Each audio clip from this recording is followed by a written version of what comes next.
उसने गुस्ताखी की नबी की शान में, तो तुम कौन होते हो माफ करने वाले अगर वो माफी भी मांग ले तो?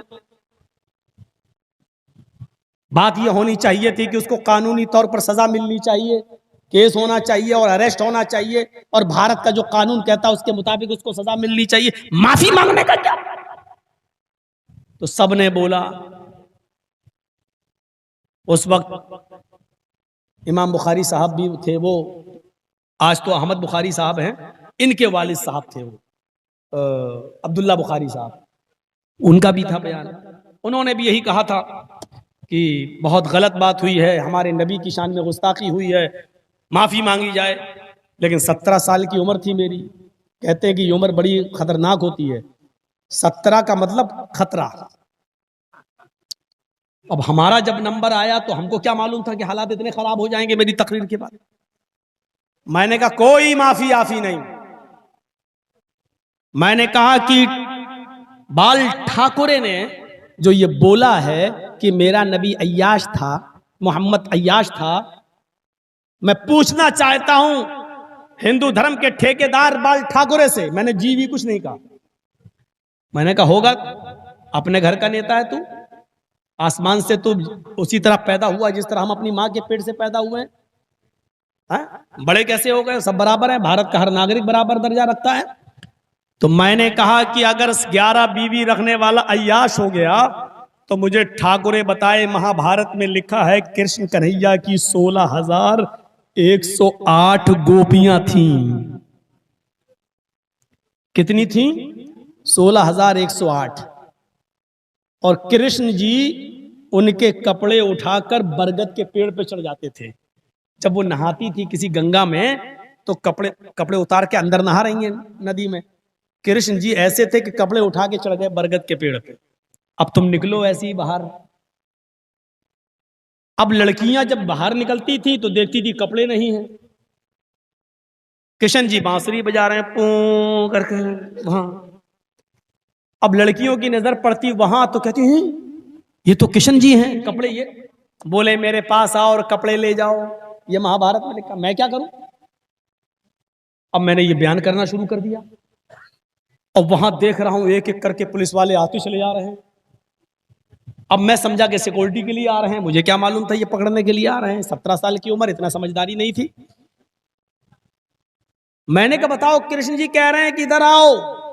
तो लड़कियां मारे शर्म के एक हाथ ऊपर रख लिया, सीना छिपा लिया, एक हाथ शर्मगाह पे रख लिया ऐसे, और चलने लगी कपड़ा लेने के लिए। तो किशन जी बोलते नहीं, दोनों हाथ छोड़ दो, ऊपर से हाथ हटाओ, नीचे वाला भी हाथ हटाओ, दोनों हाथ खोल कर आओ मेरे पास। मैंने कहा बाल ठाकुरे जी क्या कहोगे कृष्ण जी के बारे में? हमारे नबी ने तो हाथ की हथेली तक देखना गवारा नहीं की, और मुकाबला कर रहे हो तुम हमारे नबी का, तकाबुल कर रहे हो हमारे नबी का कृष्ण जी से। 11 बीवी रख ली तो अय्याश, और 16,108 रखता था, उसको क्या कहोगे? फिर मैं आ गया हरे रंग पर। मैंने कहा ठाकुरे जी तुम क्या, तुम्हारे बाप, ये शब्द मेरा मौजूद है, तुम क्या, तुम्हारे बाप भी हरा रंग बंद नहीं कर पाएंगे। हमने कहा कितनी हरी चीजों पर पाबंदी लगाओगे? तुम तो सब्जियां भी खाते हो तो हरे रंग की खाते हो। अल्हम्दुलिल्लाह तुम सब्जियां भी खाते हो तो वो भी इस्लामी रंग से रंगी हुई हैं। हमने कहा लौकी, परवल, पालक, मेथी, ये सारी चीजें जो खाते हो, ये सारी सब्जियां हरे रंग से रंगी हुई हैं। हमने कहा आपके लाल रंग से रंगी हुई 2 ही 3 चीजें आती हैं, एक शलजम, एक टमाटर, एक गाजर। हमने कहा और भी कुछ लाल चीजें हैं जो हम लोग खाते हैं। अगर लाल रंग से इतना प्यार है तो तुम भी खाना शुरू कर दो। हमने तो वहां नाम भी ले लिया था, यहां नाम नहीं लूंगा, कभी कभी भरोसा उड़ भी जाता है कि मैंने तो नाम भी ले लिया था। बस इतना ही बोल पाया था, आगे कुछ बोलने ही नहीं दिया, वहीं रोक दिया गया और हाथ में हथकड़ी डाल दी। उस वक्त में इतना और पतला दुबला था कि हथकड़ी भी निकल जाती थी हाथ से। तब उन्होंने पकड़ लिया कस के ऐसे, चलिए। बांद्रा के थाने में हमको ले जाया गया, रात भर रखा गया, सुबह जेल पहुंचाने की तैयारी थी, पता चला नाबालिग है, मामला यहीं सिपटा दो, निपटा दिया गया। दिलीप कुमार बेचारा रात ही में आए, 50,000 का मुचलका भरा, जमानत मिल गई, वहीं से छोड़ दिया गया। लेकिन दूसरे दिन मुझे जाना पड़ा ठाकुर जी के पास। उन्होंने कहा इसको लेके आओ। दिलीप कुमार हमको लेके वहां पहुंचे, गया, बहुत देर बात हुई, सिग्नेचर हुए, लिखा गया, हलफनामा बना, आज तक मेरे पास रखा हुआ है वो हलफनामा, वो लिखा गया, एग्रीमेंट हुआ, आज के बाद न तुम मेरे खिलाफ बोलोगे न हम तुम्हारे खिलाफ। हमने कहा हम जैसे मामूली लोगों के खिलाफ आप बोलिए, लेकिन इस्लाम के खिलाफ नहीं। हम ना आपके मजहब के खिलाफ बोलेंगे, ना आप हमारे धर्म के खिलाफ बोलेंगे। इस पे कंप्रोमाइज हुआ। उसके बाद वहां से चले तो बाल ठाकुरे ने हमसे कहा कि मौलाना साहब, गंगा को माँ और गाय को माँ मानने में ऐतराज क्या है भाई? अगर माँ के पेट से बच्चा पैदा होता है, गाय भी बच्चा देती है, तो अगर माँ समान कह दिया जाए तो क्या दिक्कत है? हमने कहा कोई दिक्कत नहीं है, लेकिन यह बताइए कि फिर बकरी को और भैंस को आप बहन और बेटी का भी दर्जा नहीं देते? वो भी तो बच्चा पैदा करती है, वो क्या कुछ और पैदा करती है? शुद्ध दूध देती है गाय, अगर इसलिए वो माँ है तो भैंस भी तो दूध देती है। हमने कहा गाय अगर 5-6 किलो दूध देती है तो भैंस तो 10-12 किलो दूध देती है। हमने कहा अगर गाय माँ हो सकती है तो भैंस नानी क्यों नहीं हो सकती है? हमें समझाने की कोशिश करो। वो कहता अरे छोड़ो यार, गंगा को मैया क्यों नहीं मानते हो?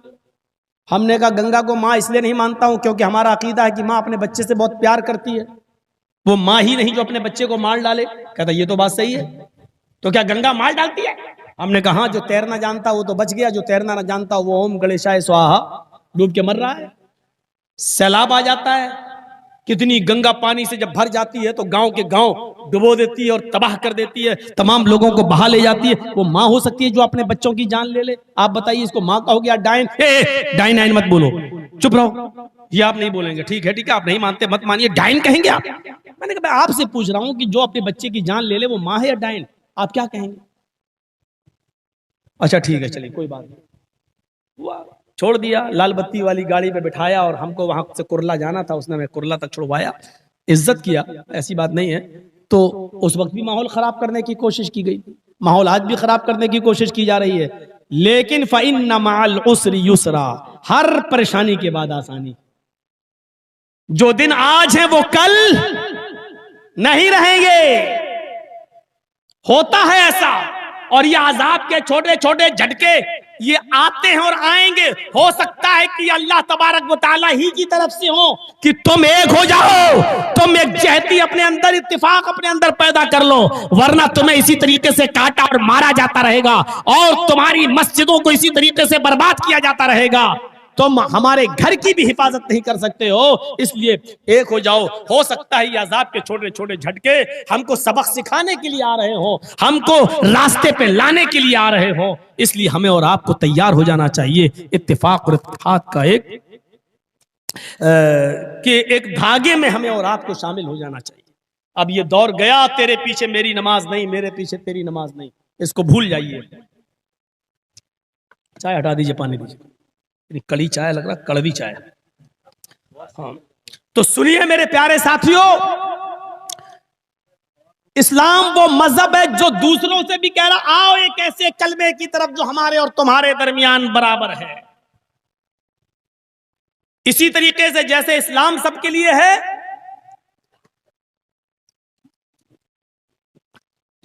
वैसे ही मोहम्मद रसूलुल्लाह भी सबके लिए, अलग नहीं किया गया। हमें जोड़ा है, तौहीद को मजबूत किया गया है। इस्लाम कबूल करने के बाद इस्लाम हमें सबसे पहला दर्स क्या देता है? मायूसी निकाल कर एक अल्लाह पर मुकम्मल भरोसा करने वाले बन जाओ।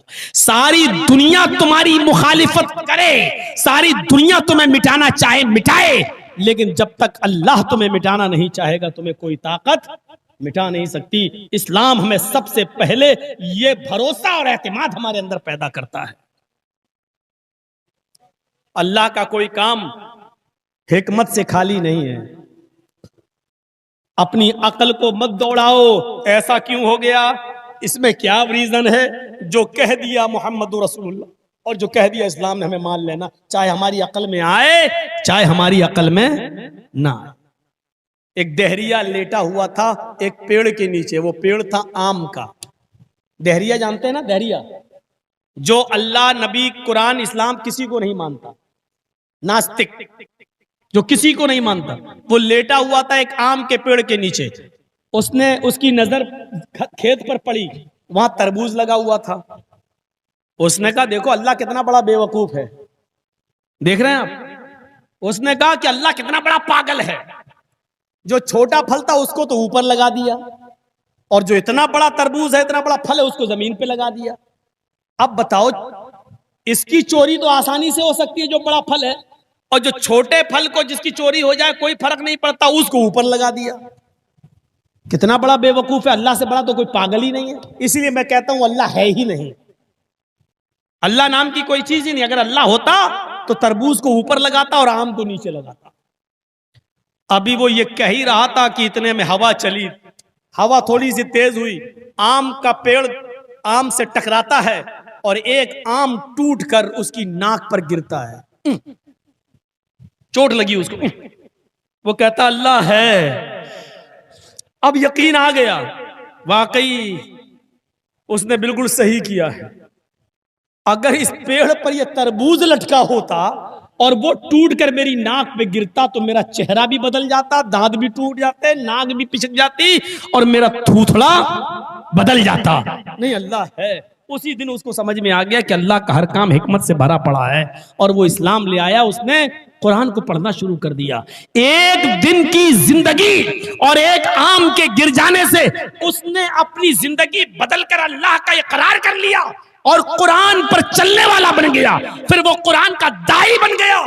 लेकिन हमारी पूरी जिंदगी आज इस्लाम पे गुजरी है। हम आज ये नहीं समझ पा रहे हैं कि अल्लाह का पावर क्या है, अल्लाह की ताकत क्या है, बेटा कौन देता है, बेटी कौन देता है, रिस्क के दरवाजे कौन खोलता है, हमारे अनाजों में बारिश बरसाकर हमारे खेतों से अनाज कौन पैदा करता है, हमारी बिगड़ी हुई कौन बनाता है, हमारा मुश्किल कुशा कौन है, हमारा फरियाद दर्द कौन है, हमारी फरियादें सुनने वाला कौन है। आज पूरी जिंदगी हमारी 80-80 साल और 90-90 साल की इस्लाम के हालत में गुजर गई, लेकिन अभी तक हम अल्लाह के पावर और अल्लाह की ताकत को नहीं पहचान पा रहे हैं। ये हमारे जमाने का सबसे बड़ा अलमिया है, ये इस दौर का सबसे बड़ा दुख है, ये जमाने का सबसे बड़ा अलमिया है कि आज तक हम अल्लाह को कमजोर ही समझे बैठे हैं, और हमने अल्लाह से ज्यादा पावर और अल्लाह से ज्यादा ताकत हमने अल्लाह की मखलूक और अल्लाह के बंदों को दे रखी है।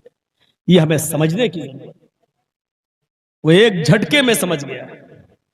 सन 1957 की बात है। मैं जो बताने जा रहा हूं उसको गौर से सुनिएगा। उस जमाने के अंदर ट्रेनें जो चलती थी वो इलेक्ट्रॉनिक इंजन से नहीं चलती थी, बल्कि कोयले वाले इंजन से चलती थी। और छोटी लाइन थी गोरखपुर से गोंडा, 200 किलोमीटर छोटी लाइन गोरखपुर से जब चलती थी तो नौगढ़, बढ़नी, बलरामपुर, तुलसीपुर होते हुए वो गोंडा आती थी। और उस वक्त उस ट्रेन के ड्राइवर थे मोहम्मद कासिम। 20 साल से वो ट्रेन की ड्राइवरी कर रहे थे। गोरखपुर से उन्होंने ट्रेन स्टार्ट की। बढ़नी को क्रॉस करने के बाद, तुलसीपुर, बलरामपुर को क्रॉस करने के बाद उनकी गाड़ी जब गोंडा की तरफ आगे बढ़ती है और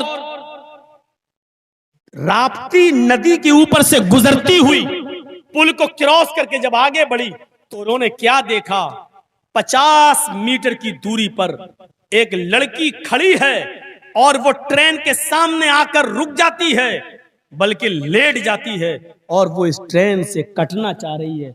उसने अपना जिस्म, अपना शरीर ट्रेन की पटरी पर रख दिया।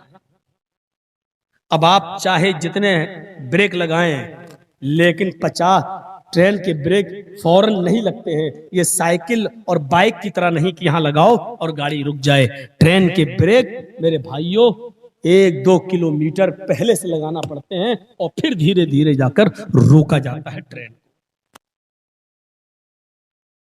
मोहम्मद कासिम ने जब उस लड़की को देखा, ज्यादा दूर नहीं है और वो लेट गई है, 17-18 साल की वो खूबसूरत लड़की, पता नहीं क्यों मरना चाहती है, लेकिन मोहम्मद कासिम ने ब्रेक लगाए, लड़की को बचाने की पूरी कोशिश की और हैवी ब्रेक लगाए। गाड़ी रोकने में वो कामयाब हुए। ब्रेक इतने हैवी थे कि ट्रेन का हर हर डब्बा हिल गया। पैसेंजर्स जो ट्रेन में बैठे थे उनको झटका लगा, लेकिन एक लड़की को बचाने के लिए उन्होंने ये रिस्क मोल लिया और गाड़ी को रोक लिया। जब झांक कर देखते हैं तो क्या देखते हैं कि उस लड़की में और हमारी गाड़ी के पहिए में सिर्फ एक बित्ते का, एक बालिश का फर्क रहे, बस इतना फर्क। अगर इतनी और पहिया अगर आगे बढ़ जाता तो लड़की पर चढ़ जाता। कासिम साहब ने ठंडी सांस ली, चलो कम से कम उस लड़की को मैंने बचा लिया। जैसी ट्रेन से उतरते हैं, इतने में खेतों में काम करने वाले लोग भी उस लड़की के पास आ जाते हैं। क्या हुआ? ट्रेन की पटरी से उस लड़की को उठाया जाता है, नाक पे उंगली रखी जाती है, धड़कन देखी जाती है। नतीजा ये निकलता है कि जब उस लड़की को टटोला जाता है, उसको झिझोड़ा जाता है, तो पता चलता है कि वो लड़की तो हार्ट अटैक से मर चुकी है। गौर कर रहे हैं आप? ट्रेन का पहिया आने से पहले ही उस लड़की का हार्ट अटैक हो गया, लड़की मर चुकी है। मोहम्मद कासिम का बयान है कि मैंने अपनी जिंदगी में 20 साल से मैं ट्रेन चला रहा हूं, लेकिन 20 साल की जिंदगी में मैंने इतने हैवी ब्रेक कभी नहीं लगाए जो आज लगाए। और मैंने आज पूरी कोशिश की इस लड़की को बचाने की। इस लड़की पर ट्रेन का पहिया न चल पाए, मैंने पूरी कोशिश की और मैं कामयाब भी हुआ। लेकिन आज मुझे पुख्ता यकीन हो गया कि मौत और जिंदगी का मालिक कोई इंसान नहीं है, वो तो अल्लाह की जात है। मैं बचाना चाहता था लेकिन लड़की को बचा नहीं सका, क्योंकि उसकी मौत का मुकद्दर तो अल्लाह पहले ही लिख चुका था। तो मेरे प्यारे साथियों, इतना याद रखिए कि मौत और जिंदगी, अगर आप किसी की बचाना चाह रहे हैं मौत जिंदगी, तो ये आपका काम नहीं है, और आप किसी की जिंदगी लेना चाह रहे हैं तो ये आपके हाथ में नहीं है। मोहम्मद कासिम ने बचाने की कोशिश की, ट्रेन रोक भी दी, पहिया चला भी नहीं है, उस चढ़ा भी नहीं है उसके ऊपर, लेकिन लड़की पहिया चढ़ने से पहले ही मर चुकी है, हार्ट अटैक हो चुका है। यानी तुम बचाना चाहो तो जरूरी नहीं कि तुम कामयाब हो जाओ। मा तशाऊना इल्ला अन यशा अल्लाह, जो तुम चाहो जरूरी नहीं कि वो पूरा हो जाए, जरूरी यह है अल्लाह चाहेगा वही पूरा होगा। मेरे भाइयों, ये तौहीद, ये रिश्ता, इस्लाम हमें सबसे ज्यादा इस रिश्ते से जोड़ता है।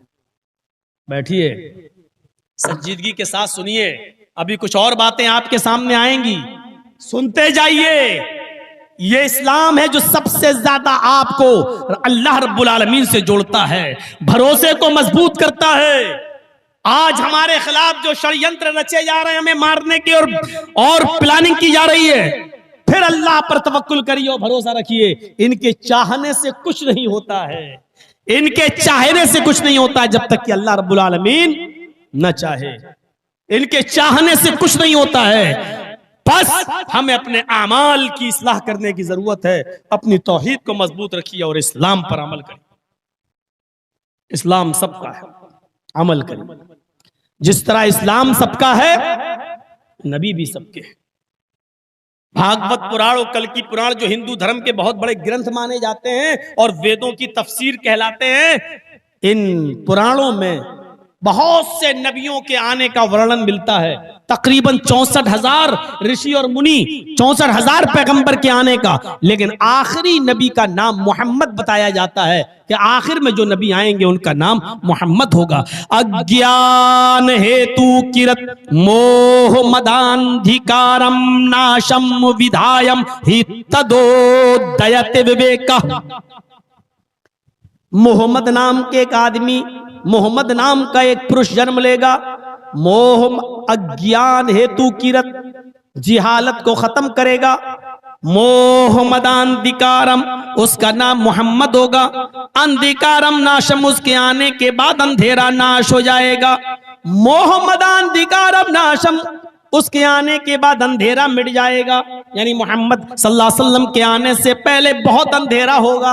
अरब के अंदर कितना अंधेरा था।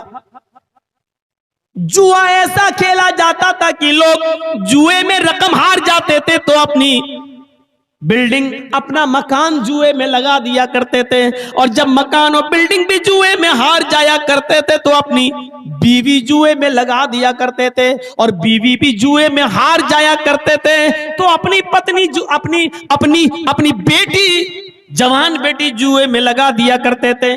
शराब तो इतनी पीते थे, उनके घर में जब कोई बच्चा पैदा होता था तो माँ उसको अपना दूध नहीं पिलाती थी, बल्कि सबसे पहले खानदान की जो परंपरा थी, शराब की बूंदें, शराब के ड्रॉप्स, वो उस बच्चे के हलक में डाला जाता था। यह कहा जाता था कि बेटा, बड़े होने के बाद शराब पीना तेरा पैदाइशी हक है, क्योंकि इसकी आदत मैंने तेरे अंदर पैदा होते ही डाल दी है। ये अरब का एक मिजाज था। अरब के अंदर शराब का ये माहौल था कि पैदा होने के बाद बच्चे के गले में सबसे पहले खजूर या छुआरा चबाकर या शहद नहीं चटाया जाता था, बल्कि सबसे पहले शराब के ड्रॉप्स, शराब की बूंदें उसके गले में डाली जाती थी। लड़कियों का हाल इतना बुरा था कि जब कोई बच्ची पैदा होती थी मां के पेट से, उसको 4 साल तक पाला जाता था। और जब वो अब्बू अब्बू और अम्मी अम्मी कहने लगती थी तो 4 साल के बाद उसको उसका जालिम बाप नहलाकर धुलाकर नए कपड़े पहनाकर मेला ले जाने के बहाने उसको घर से ले जाता था और जंगल में पहले से गड्ढा खोद दिया करता था। कहता था, बेटी इस गड्ढे में, इस गड्ढे में झांक कर देखो, तुम्हें तुम्हारी अम्मी नजर आएंगी। बेटी अपनी माँ को देखने के लिए जब उस गड्ढे में झांक कर देखती थी तो पीछे से उस बच्ची को धक्का दे दिया जाता था और फिर मिट्टी उसके गड्ढे पर उसके सर पे डालना शुरू कर दिया जाता था और वो अब्बू अब्बू चिल्लाती रहती थी, चीखती रहती थी। लेकिन इस जालिम बाप को उस वक्त भी रहम नहीं आता था और जब तक उसकी आखिरी आवाज भी खत्म नहीं हो जाती थी, निकल न जाती थी, ये जालिम बाप अपनी बच्ची की आखिरी सांस के उखड़ जाने का इंतजार उसी कब्र, उसी गड्ढे के पास किया करता था। कुरान करीम ने इस बुरी रस्म को खत्म करने के लिए अहले अरब को मुखातब करके कहा, आए अरब वालों, अपनी बच्चियों को दफनाना छोड़ दो, इनको मारना छोड़ दो। जो लड़कियां जिंदा दफन की गई हैं, कयामत के दिन अल्लाह ताला इन बच्चियों से पूछेगा, वइज़ल मौऊदतु सुइलत बिअय्यि ज़ंबिन कुतिलत। आए बच्चियों, आए अपने माँ बाप की बेटियों, तुम्हें किस जुर्म में दफन किया गया, तुम्हें किस जुर्म में मारा गया, तुम्हारे बाप ने किस जुर्म में तुम्हें कब्र में गड्ढे में गाड़ा है। ये छोटी छोटी बच्चियां 4 साल की अपनी जबान से चीख चीख कर कहेंगी, आय अल्लाह, मुझे नहीं मालूम कि मेरा जुर्म क्या था, मुझे नहीं मालूम कि मेरा कसूर क्या था, मुझे नहीं मालूम कि मेरी गलती क्या थी।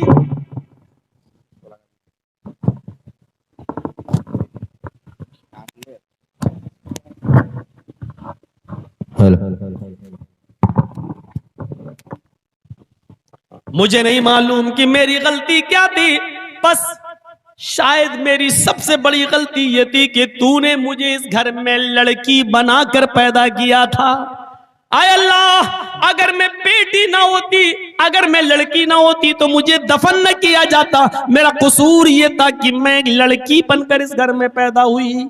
ये हाल था लड़की। इतना अंधेरा था वहां, इतनी जिहालत थी और इतना अंधकार था अरब की सरजमीन पर। आप अंदाजा लगा, अंधकारम नाशम, मोहम्मद आएंगे तो अंधेरे को नाश कर देंगे सल्लल्लाहु अलैहि वसल्लम। ये था माहौल वहां का।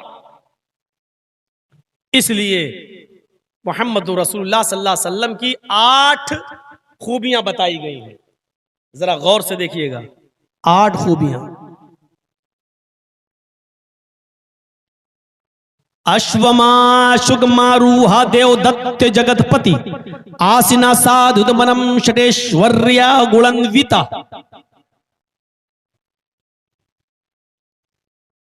आखिरी नबी को कल्कि को एक घोड़ा दिया जाएगा।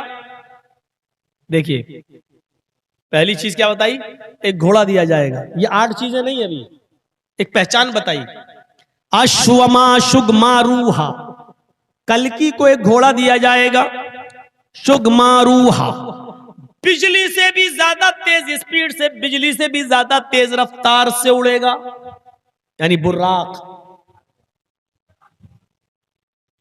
देवदत्त, देव अल्लाह का नाम, दत्त मानी देगा, देवदत्त वो घोड़ा अल्लाह की तरफ से मिलेगा, यानी वो मोहम्मद साहब का घोड़ा नहीं होगा, यानी बुर्राक अल्लाह की तरफ से आई थी।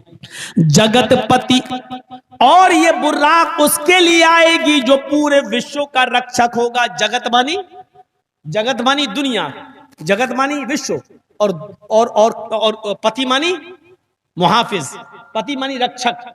जगतपति का तर्जमा क्या होगा? जगतपति की मीनिंग जो पूरी दुनिया का मालिक, पूरी दुनिया का रक्षक।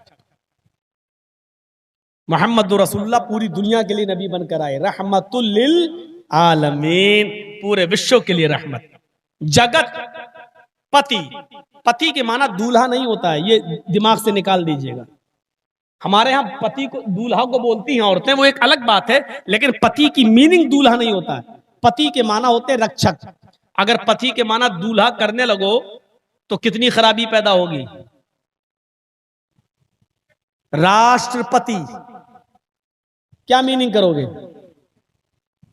पूरे देश, पूरे राष्ट्र का पति। एपीजे अब्दुल कलाम तो एक औरत के पति नहीं रहे, तो पूरे देश के पति क्या होंगे? सेनापति क्या तर्जमा करोगे? पूरे फौज का दूल्हा।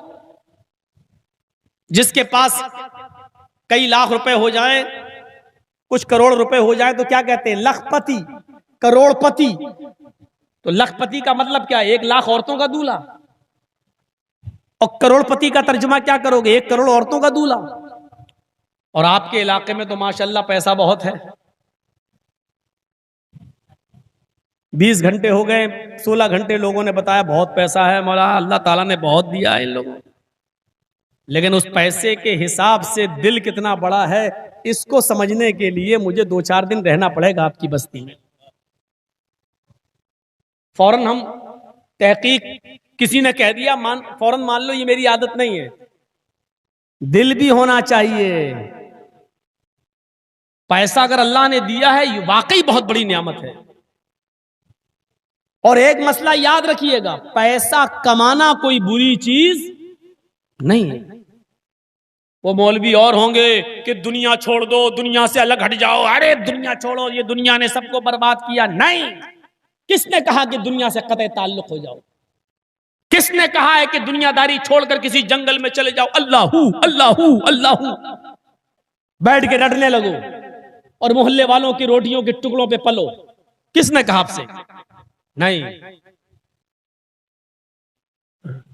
माल कमाना, दौलत कमाना ये बुरी चीज नहीं है। बुरी चीज यह है कि दौलत को नाजायज तरीके से कमाओ और नाजायज तरीके पर खर्च करो, यह है बुरी चीज। जायज तरीके से दौलत को कमाना और जायज तरीके से दौलत को खर्च करना, यह इस्लाम ने आपको एक हिस्सा दिया है। अल्लाह ने यह नहीं कहा आप दुनिया छोड़ दो। कुरान पढ़िए, बहुत चीजें मिलेंगी आपको। कुरान सिर्फ एक जगह तक महदूद मत रख दो कि कोई दुकान खुलेगी तो हम कुरान पढ़ेंगे, कोई मर जाएगा तो हम कुरान पढ़ेंगे, फिर हम कुरान नहीं पढ़ेंगे। हैं? अच्छी आदत डालो। आप पैसा दे देकर अपनी मस्जिद के इमाम से कहते हो कुरान पढ़ो, खुद कुरान अपने घर में पढ़ने की आदत डालो। है? मैं ये नहीं कहता हूं कि उसको मत बुलाओ, हाफिज बुलाते हो ठीक है, लेकिन आप भी पढ़िए, अपने बच्चों से भी पढ़वाइए और कुरान की तिलावत की आदत डलवाइए। जब आप कुरान पढ़ेंगे तो कुरान आपको बताएगा कि दुनिया छोड़ के एक तरफ मत हो जाओ, बल्कि दुनिया मांगो अल्लाह से।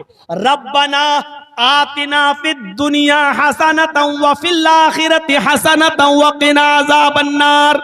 अल्लाह ने दुनिया मांगने का हुक्म दिया है, लेकिन अच्छी दुनिया। रब्बना आतिना फिद दुनिया हसना, आय अल्लाह हमें दुनिया में वो अता फरमा जो दुनिया के लिए बेहतर हो, जो हमारे लिए बेहतर हो। दुनिया में जो अच्छाइयां तूने दी हैं वो हमें अता फरमा, और दुनिया के फितनों से, दुनिया की बुराइयों से हमें महफूज फरमा।